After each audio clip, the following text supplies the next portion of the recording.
IPL में पैसे के लेन देन को लेकर 15 अप्रैल को शुरू हुई जांच को एक हफ्ता पूरा हो गया है। 15 अप्रैल को आईपीएल और लीग कमिश्नर ललित मोदी के दफ्तर में पड़े छापे के बाद आयकर विभाग ने बीसीसीआई को सवालों का जो पुलिंदा सौंपा था, शुक्रवार को उसका जवाब देने बीसीसीआई अधिकारी मुंबई स्थित आयकर विभाग के दफ्तर पहुंचे। आयकर विभाग ने आईपीएल में पैसे के लेन देन, फ्रेंचाइजी की प्रोफाइल के बारे में 23 अप्रैल को जवाब देने को कहा था। इस बीच आयकर विभाग के बढ़ते दबाव के बाद आईपीएल ने अपना हिसाब साफ करना शुरू कर दिया है। खबर है कि पिछले 3 दिनों में आईपीएल ने 100 करोड़ रुपए सर्विस टैक्स के रूप में जमा कराए हैं। उधर सीबीईसी और सर्विस टैक्स अधिकारियों ने कहा है कि सर्विस टैक्स को लेकर खिलाड़ियों पर भी फंदा कसा जाएगा। विभाग के मुताबिक खिलाड़ी सिर्फ खेलते नहीं है बल्कि फ्रेंचाइजी के लिए दूसरे काम भी करते हैं।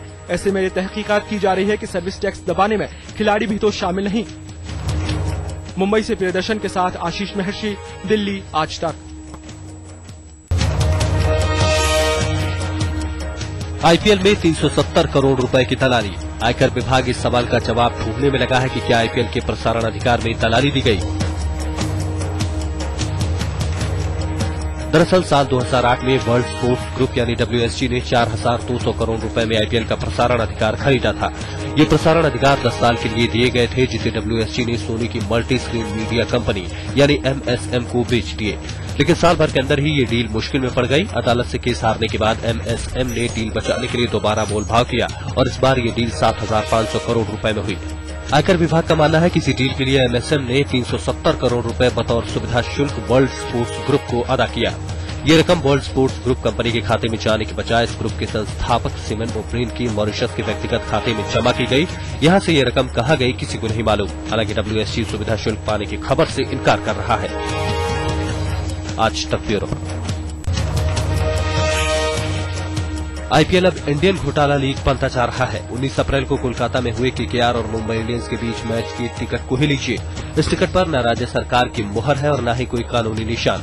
आयकर विभाग की पड़ताल में पता चला है कि मैच के लिए KKR और आईपीएल की ओर से जो टिकट बेचे गए उसमें भी बड़ा खालमेल किया गया था।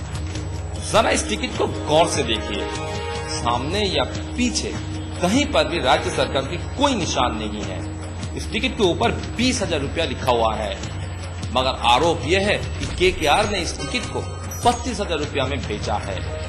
इसकी पड़ताल आयकर विभाग कर रहे हैं।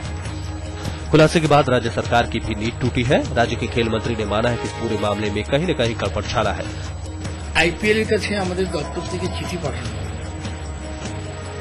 যে আপনারা টিকিটগুলো অথেন্টিকেট করে নিন। अब राज्य सरकार इस पूरे मामले की जांच कराने की भी बात कर रही है।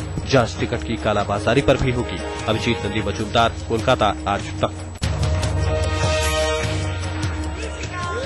ये आईपीएल की गूंज है जो लोकसभा में हंगामा बनकर उठी है। पूरा विपक्ष आईपीएल की हेराफेरी को लेकर फ्रंट फुट पर है और अब एक सुर में मांग उठ रही है कि संयुक्त संसदीय समिति बने और इस मामले की जांच करे।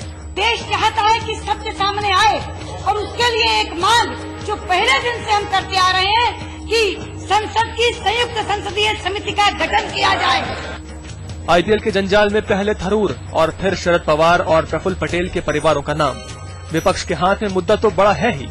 As and when government takes the decision, we will come. This will be a matter of the parliamentary matter. So for that session is still continuing. Let us wait for some more time.